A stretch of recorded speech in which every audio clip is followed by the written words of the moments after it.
Salut les filles, alors pour celles qui ne me connaissent pas encore, je suis Lorraine, kinésithérapeute spécialisée dans la rééducation du périnée.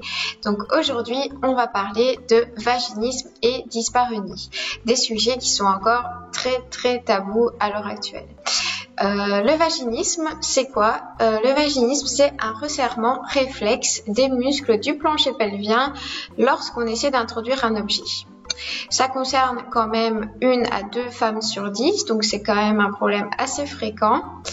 Alors, il peut être primaire ou secondaire. Primaire, c'est-à-dire que la fille est souvent vierge et donc n'a jamais connu de vie sexuelle épanouie. Et au contraire, le vaginisme secondaire, cela arrive plus tard dans la vie sexuelle de la femme, après qu'elle ait été épanouie ou du moins satisfaisante. Donc, le vaginisme peut être global ou situationnel, donc c'est-à-dire qu'il n'est pas nécessairement automatique lors de chaque pénétration. Les causes peuvent être organiques, donc c'est-à-dire des infections à répétition, vulvodynie, vestibulite, endométriose, séquelles de chirurgie gynécologique, etc. Ou les causes peuvent être également psychologiques, donc la peur de l'acte sexuel, les traumatismes psychologiques et enfin les abus lors de la jeunesse, etc. Les causes peuvent être multiples et parfois c'est dur de reconnaître en fait la cause du vaginisme. Les dyspareunies sont quant à elles des douleurs ressenties lors de l'activité sexuelle. Cela concerne aussi également 1 femme sur 10.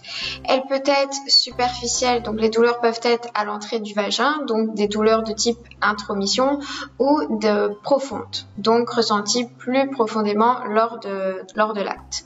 Elles sont également primaires ou secondaires, par exemple à l'accouchement, à la grossesse, à un traumatisme, à une fracture.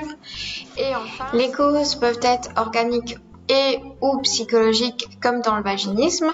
Et enfin, les troubles associés à ces problèmes sont donc la constipation, la difficulté à uriner, les hémorroïdes, l'incontinence urinaire d'effort, les cystites à répétition, les tensions musculaires généralisées, etc. Donc, ce sont des problèmes qui engendrent pas mal d'autres problèmes, d'autres conséquences. Donc, ça vaut la peine d'essayer de prendre en charge ce vaginisme et ces dyspareunies. Alors justement, quels sont les traitements et les solutions pour améliorer la qualité de vie et diminuer ces problèmes? Donc tout simplement, on va essayer de renouer avec son corps de femme. Et pour ça, il y a différentes thérapies, différentes solutions, comme par exemple, moi je peux proposer le massage du périnée pour déjà de 1 détendre la zone qui va être très crispée aussi et renouer avec son corps. Les thérapies comportementales, les thérapies par hypnose également marchent aussi.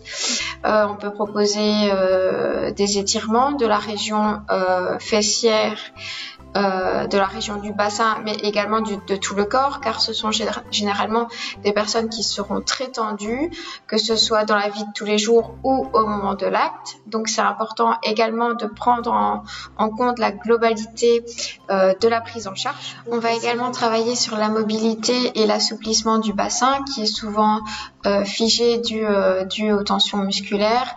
Et on va travailler aussi sur la respiration, sur la détente, que ce soit abdominale ou générale, pour améliorer tout simplement l'état de tension généralisée qui s'est installé.